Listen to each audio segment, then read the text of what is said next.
बच्चों, आज हम आपको some basic concept of chemistry जो पढ़ा रहे थे उसी के आगे कंटिन्यू कर रहे हैं। लिमिटिंग रिएजेंट का कल मैंने आपको एक ट्रिक बताया था बेटा। आज हम उसी की एक दूसरी ट्रिक बताते हैं जो सिंपल वे में आप आसानी से इसके न्यूमेरिकल्स को, लिमिटिंग रिएजेंट को सॉल्व कर सकते हैं। और फिर इसी के आगे हम कंटिन्यू करेंगे, अगला टॉपिक भी पढ़ाएंगे। तो बेटा ध्यान से देखिएगा आप लोग और आपको समझ में आसानी से आएगा। देखिए हमारा ये टॉपिक लिमिटिंग रिएजेंट चल रहा था, उसी को हम कंटिन्यू कर रहे हैं। तो बेटा ये ट्रिक, आप ट्रिक कह लीजिए या मेथड कह लीजिए। मेथड 2 बता दे रहे हैं हम आपको, मेथड 2। ये दूसरा मेथड है कैसे हम लिमिटिंग रिएजेंट को निकालते हैं। तो बेटा याद रखिएगा,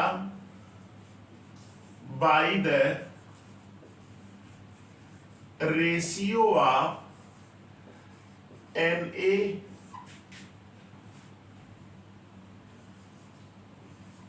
Na NaSC, इस रेशियो से बेटा हम निकालते हैं NaSC रेशियो। अब बेटा देखो आपके दिमाग में ये आ रहा होगा कि ये Na क्या है, SC क्या है। तो बेटा पहले इसको हम बता दे रहे हैं। देखिए ये आपका क्या है, is equal to number of moles. ये क्या है, नंबर ऑफ मोल्स है। और ये दूसरा जो है बेटा लिखे हैं आपको SC हमने लिखा है। SC का मतलब बेटा यहां क्या है,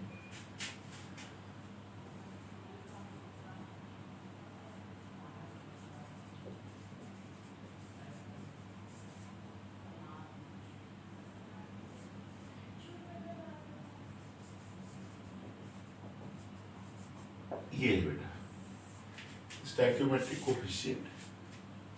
ये याद रखिएगा, इसी रेशियो से हम बेटा आसानी से स्टोइकियोमेट्रिक कोएफिशिएंट निकाल करके और इसका रेशियो करके हम आसानी से अभी हम मेथड 2 के द्वारा लिमिटिंग रिएजेंट को पता कर लेंगे। देखिए कैसे करते हैं। देखिए इसके लिए पहला पॉइंट ये याद रखिएगा, क्या याद रखिएगा,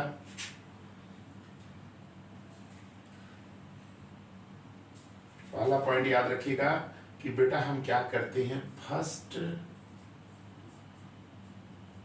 of all we write the balanced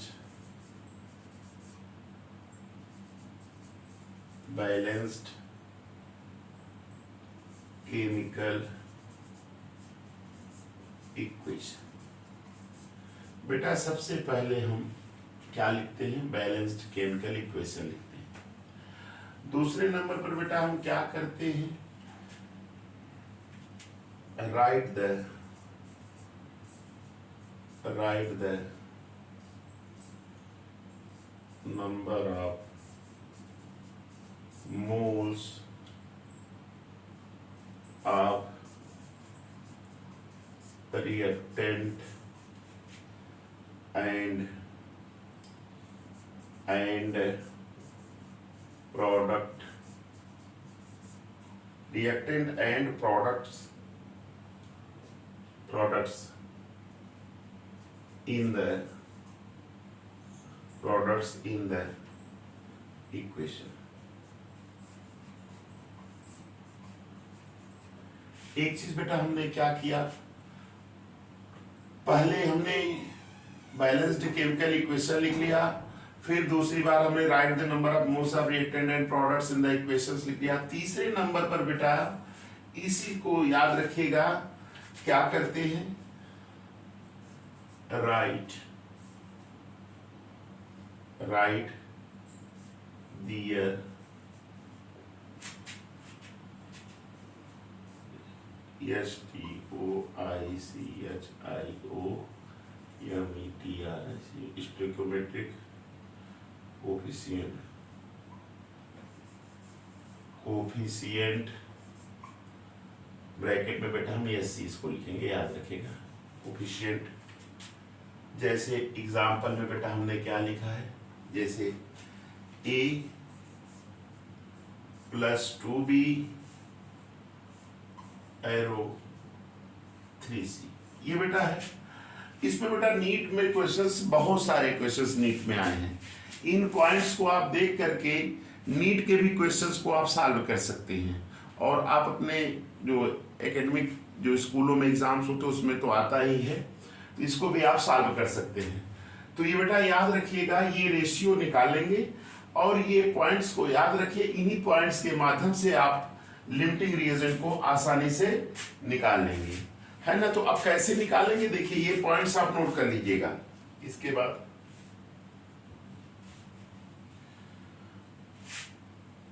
ये थर्ड पॉइंट हो गया। लास्ट पॉइंट बेटा ये याद रखिएगा, Na/SC।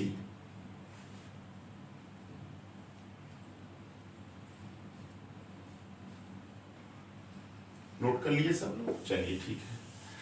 अब इसके बाद फोर्थ पॉइंट बेटा जो है, फोर्थ पॉइंट क्या है इसको लिख लीजिए। इसके बाद तब हम न्यूमेरिकल्स लगवा देते हैं स्टोइकियोमेट्री के, सॉरी लिमिटिंग रिएजेंट के, और आप स्टोइकियोमेट्री भी अभी आगे बताएंगे इसको। तो पहले आप बेटा इसको हम क्वेश्चंस लगवा दें इसमें। देखिए फोर्थ नंबर में बेटा जो था यही मेन पॉइंट्स है। क्या करते हैं, देखिए बेटा हमने लिख दिया Na/SC कैलकुलेशन, ये बेटा दिमाग में बैठाइएगा। देखिए बेटा जिस भी रिएक्टेंट के लिए, माने देखिए reactant,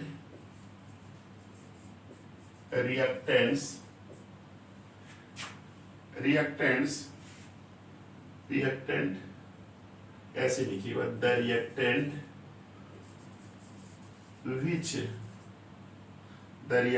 which has minimum, the reactant which has minimum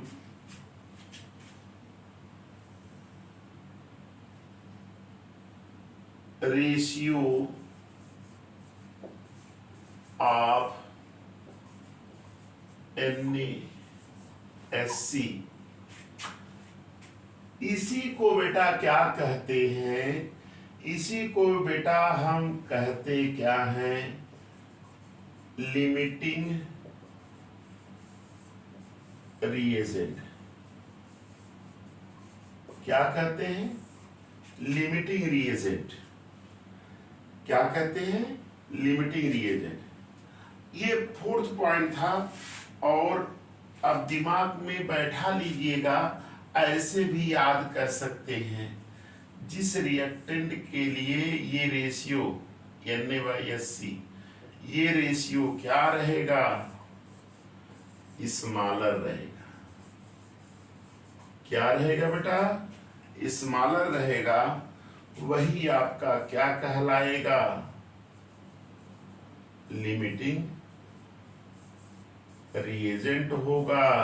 क्या होगा बेटा, लिमिटिंग रिएजेंट होगा। तो इस प्रकार से आप इसको ट्रिक कहिए या कॉन्सेप्ट कहिए बेटा, इस ट्रिक या कॉन्सेप्ट के द्वारा आप सरलता से लिमिटिंग रिएजेंट के क्वेश्चन, चाहे वो जिस भी स्तर के हों, कॉम्पिटिटिव हो या वो सब आपके लग जाएंगे। ये मेरे इस पॉइंट्स को आप याद रखिएगा, और आप क्वेश्चन अभी देखिए, इसी पॉइंट से मैं आपको करके दिखाता भी।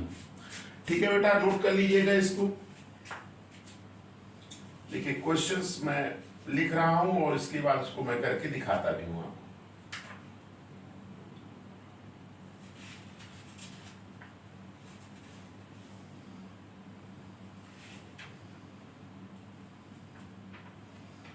जैसे बेटा एक क्वेश्चन से देखिए, लिखिए, हम लिख रहे हैं, इसको आप देखिएगा। क्वेश्चन क्या है, इसके पहले मैंने कॉन्सेप्ट इसका और बता दिया था, वो और इजी था।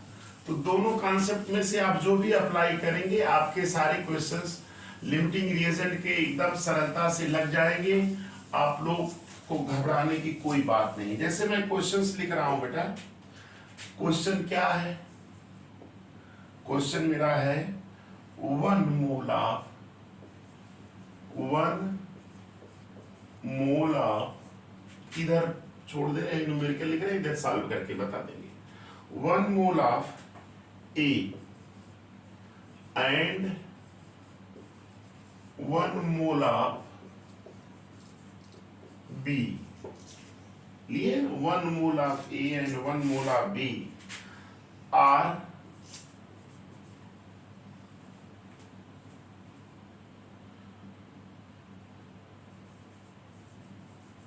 made to form A2B3। ये हमने लिया है, A2B3 बना रहे हैं। According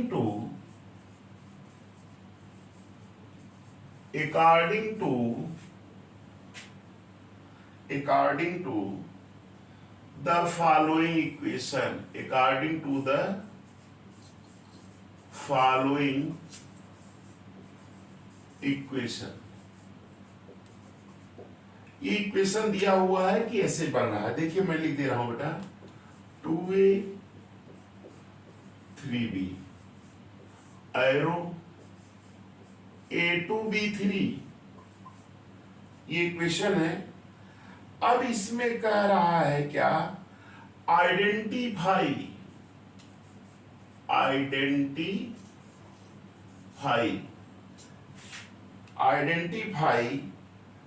the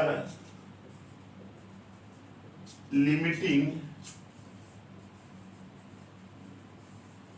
reagent। ये है बेटा, इसमें लिमिटिंग रिएजेंट को आइडेंटिफाई करने को बोल रहा है, और ये भी कह सकता है and calculate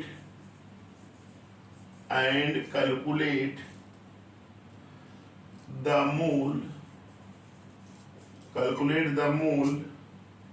moles of A2B3 formed। यही बेटा ये क्वेश्चंस मैं आपको करके दिखाऊंगा, और आप मेरे इस कॉन्सेप्ट को कहीं भी अप्लाई करिए। कहीं का भी क्वेश्चंस हो, चाहे वो नीट का हो, चाहे आईआईटी का हो, चाहे जहां का भी क्वेश्चंस हो, आप अगर इस कॉन्सेप्ट को पालन करेंगे, फॉलो करेंगे, तो आपका क्वेश्चन इजीली सॉल्व हो जाएगा। तो देखिए ये क्वेश्चंस मैंने लिख दिया है बेटा, इसको आप लोग नोट कर लीजिए। अब देखिए कैसे इसको हम सॉल्व करेंगे। देखिए बेटा, पहले मैंने इसका हम सॉल्यूशन यहीं से कर रहे हैं। देखो बेटा सॉल्यूशन, देखो जैसे इक्वेशन मैंने लिख दिया 2A 3B, ये इक्वेशन है आपका A2B3, ये इक्वेशन है। अब इसमें बेटा आप देख रहे होंगे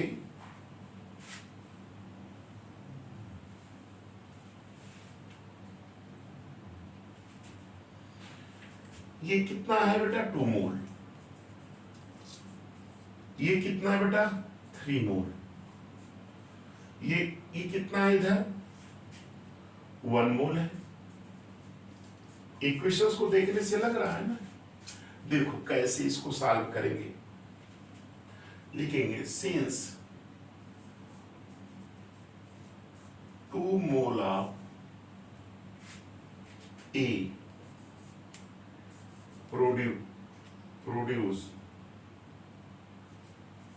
प्रोड्यूस क्या कर रहा है A2B3 कितना हो रहा है इसका 1 मोल, ये हो रहा है।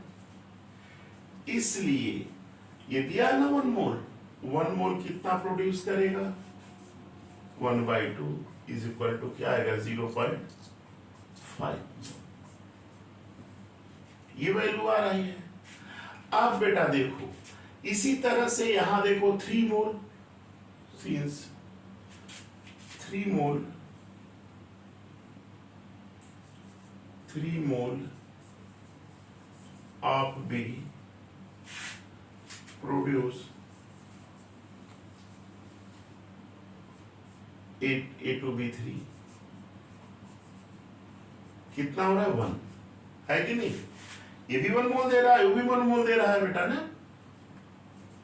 इसलिए बेटा यहां इसका लिए थे 1 मोल, 1 मोल इसका करेंगे तो 1/3 इज इक्वल टू क्या होगा 0.33। ये आया।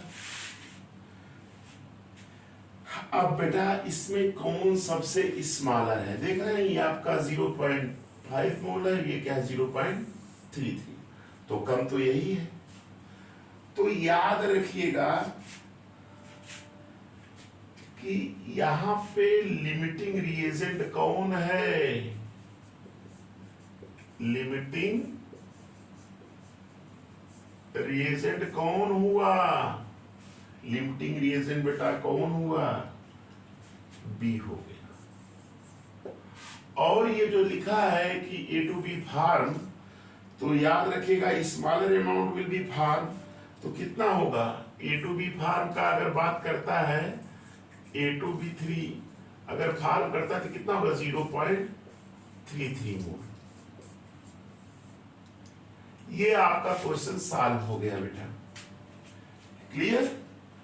तो ये न्यूमेरिकल्स लगाने का मेथड है एकदम सिंपल वे में लिमिटिंग रिएजेंट को। आप चाहे किसी भी बुक का क्वेश्चंस लगाइए, ये कॉन्सेप्ट ओबे करिए, आपके सारे क्वेश्चंस लग जाएंगे। तो ये आपका क्या हो गया, बी लिमिटिंग रिएजेंट हो गया। और अमाउंट कितना बन रहा है उसका, एक तो आप ऐसे लगा सकते हैं बेटा, है ना। अब देखिए कैसे लगाते हैं, दूसरा नोट कर लिए इसको। चलिए अब इसी को हम और सिंपल वे में और एकदम थोड़ा कॉम्पिटिशन्स में लगाना है तो टाइम कम रहता है, 40 to 50 सेकेंड से 50 सेकेंड के लगभग आपको पढ़ने का समय उसी में सॉल्व करके देना रहता है। तो उसको और इसको और इजीली ये सब लिखने की जरूरत ही नहीं है बेटा। कैसे देखिए, ऐसे देखिए एकदम सिंपल। इसका कितना लिए हैं 1 मोल लिए हैं, इसका कितना मोल लिए हैं 1 मोल, न्यूमेरिकल्स में 1 मोल दिया है ना। अब बेटा देखो एससी की वैल्यू, एससी की वैल्यू यहाँ क्या है 2 है, 1/2 हो जाएगा। और यहाँ क्या हो जाएगा एससी की वैल्यू 1/3 हो जाएगा, क्योंकि एससी 3 है 1/3। ये देखिए वैल्यू कितना आ रहा है 0.5 आ रहा है बेटा, ये कितना आ रहा है 0.5 आ रहा है। और ये वैल्यू कितनी आ रही है 0.33 आ गई, क्लियर। तो ये वैल्यू जब 0.33 आ गई तो लिमिटिंग रिएजेंट कौन हो गया, बी हो गया। बी क्या है आपका लिमिटिंग रिएजेंट।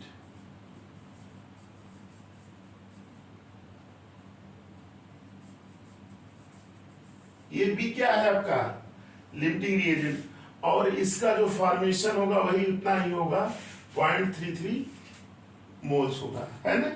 तो बेटा इस तरह से क्वेश्चंस आप NA/SC के द्वारा आप सारे न्यूमेरिकल्स को आप लगा सकते हैं। तो लिमिटिंग रिएजेंट का एक दूसरा कॉन्सेप्ट था, या ट्रिक कहिए या कॉन्सेप्ट कहिए, जो भी कहिए, आप इसके द्वारा आप सारे न्यूमेरिकल्स को सॉल्व करते हैं। अब देखिए हम आपको अगला टॉपिक पढ़ाने जा रहे हैं सॉल्यूशन के विषय में। देखिए सम बेसिक कॉन्सेप्ट आप केमिस्ट्री में सॉल्यूशन के विषय में भी बेटा दिया हुआ है, और इसी सॉल्यूशन को मैं आपको आगे 12 में भी एक चैप्टर है अलग से सॉल्यूशन है, वहां पे भी मैं बताऊंगा। इसमें मैं केवल जो कॉन्सेप्ट आपके एनसीईआरटी में दिए हुए हैं उन्हीं की चर्चा हम कर रहे हैं। तो ध्यान से देखिएगा, ये लिमिटिंग रिएजेंट के बेटा इस पे क्वेश्चंस लगाने का प्रयास करिएगा, और मैं भी कोशिश करूंगा कि इस पे पीडीएफ बना करके जल्द से जल्द मैं आपको डिस्क्रिप्शन बॉक्स जैसे जो डिस्क्रिप्शन है उसमें मैं प्रोवाइड करा दूं, या आप मुझसे कॉल करके भी इसको प्राप्त कर सकते हैं, इस पे आधारित क्वेश्चंस लिमिटिंग रिएजेंट पर। तो बेटा देखिएगा, ध्यान से सुनिएगा। अब मैं अगला टॉपिक आपको पढ़ाने जा रहा हूं, और वो मेरा टॉपिक क्या है बेटा, सॉल्यूशन। देखो बेटा एकदम सिंपल वे में मैं पढ़ा रहा हूं, सॉल्यूशन। आप बेटा देखो सॉल्यूशन की बात हम करते हैं, सॉल्यूशन होता क्या है, और सॉल्यूशन के कंपोनेंट क्या होते हैं, और कंसंट्रेशन ऑफ सॉल्यूशन को कैसे हम एक्सप्रेस करते हैं, कि कंसंट्रेशन ऑफ सॉल्यूशन को कैसे हम एक्सप्रेस करने के क्या क्या मेथड है, इन सब की चर्चा करेंगे। देखिए बेटा पहले आप सॉल्यूशन के विषय में ध्यान दीजिए कि सॉल्यूशन क्या होता है। तो देखिए, जैसे देखो बेटा एग्जाम्पल से समझो, जैसे शुगर है और इसको आपने वाटर में मिला दिया, इसमें मिला दिया वाटर में। अब बेटा ये क्या बन गया, मिक्सचर बना। क्या बना, मिक्सचर बना। और ये कैसा मिक्सचर है, होमोजीनियस मिक्सचर है। कैसा मिक्सचर है, होमोजीनियस मिक्सचर है। ये जो मिक्सचर बन रहा है बेटा, इसी को ही हम क्या कहते हैं, सॉल्यूशन कहते हैं। क्या कहते हैं, सॉल्यूशन कहते हैं। तो डिफिनीशन आपके सामने हो गई बेटा, क्या हो गई, homogeneous mixture of two or more than to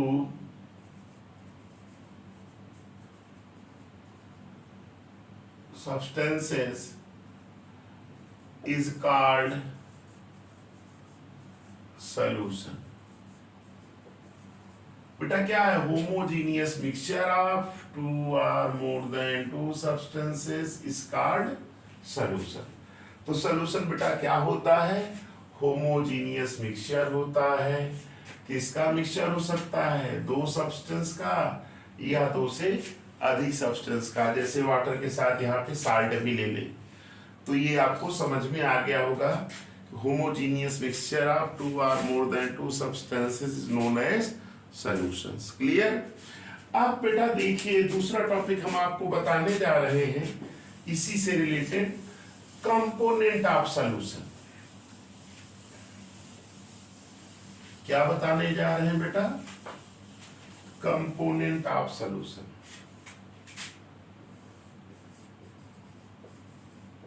component of solution.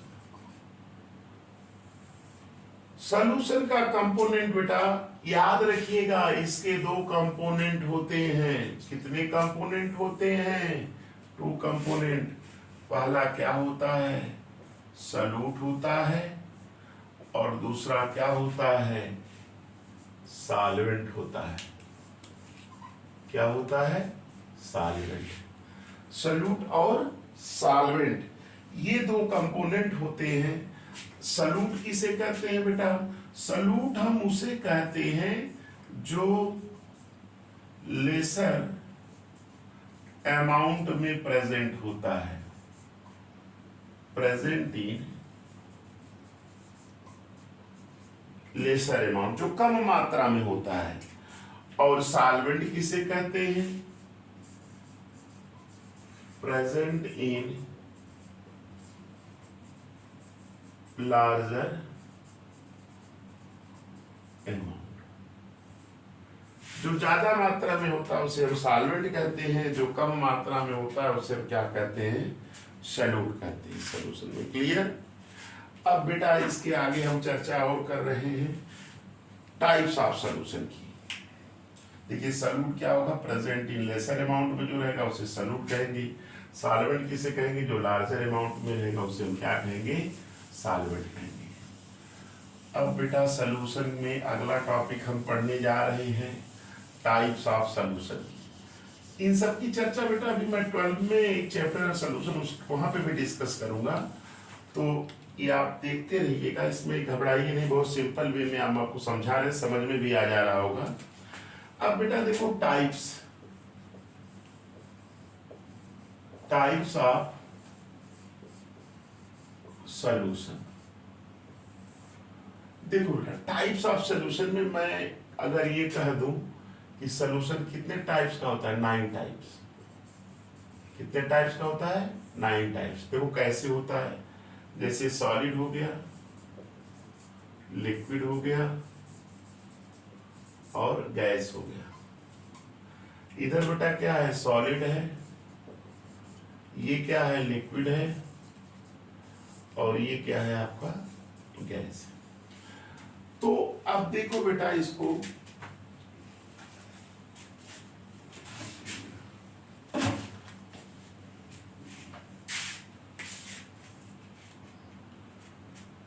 Solid solid 1, solid liquid 2, solid gas 3। देखिए 3 टाइप्स हो गया। अब इसी तरह से ये देखिए गैस गैस 1 2 3, 3 3 6 हो गया। और लिक्विड लिक्विड 1, लिक्विड सॉलिड 2, ऐसे देखिए कितने हो गए 3 से 3 से 3 से कुल कितने टाइप्स हो गए 9 टाइप्स के ये सॉल्यूशंस हो गए है। अब इसके बाद ये बेटा ये सब है बेसिक चीजों की जरूरत है, इसमें जानते रहना चाहिए कि सॉल्यूशन कितने टाइप्स का होता है। Solid solid solid liquid solid gas gas gas gas liquid gas solid liquid liquid liquid solid liquid gas, इस तरह से आपके ये बेटा होते हैं। अब देखिए इसमें अगला है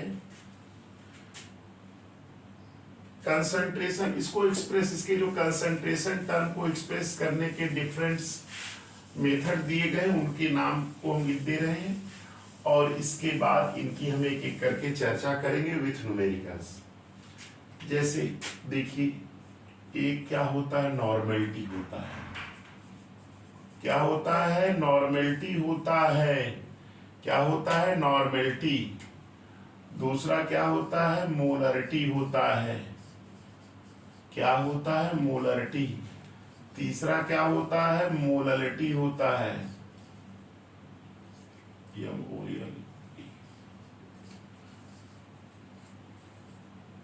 मोलरिटी। फोर्थ क्या होता है मोल फ्रैक्शन, क्या होता है मोल फ्रैक्शन होता है। और फिफ्थ क्या होता है कंसंट्रेशन ग्राम पर लीटर। 5 के बाद 6 आएगा मास परसेंटेज, इसके बाद 7 आएगा वॉल्यूम परसेंटेज। ये देखिए है इसके कंसंट्रेशन को एक्सप्रेस करने के लिए ये दिए गए नॉर्मेलिटी में मोलरिटी में, normality molarity molality MOLALIT molarity, mole fraction concentration gram mass percentage और वॉल्यूम परसेंटेज। इतना आपका इस चैप्टर में है। अब आप लोग इसको इतना नोट कर लीजिएगा, और बेटा आप लोग से ये बताना चाहेंगे इस लेक्चर ये सब टॉपिक का जो हम जिक्र या चर्चा अगले वीडियो के माध्यम से आपको देंगे।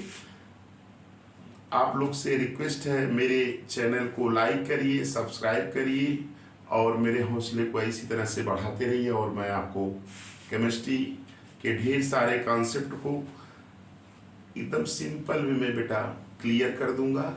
थैंक्स।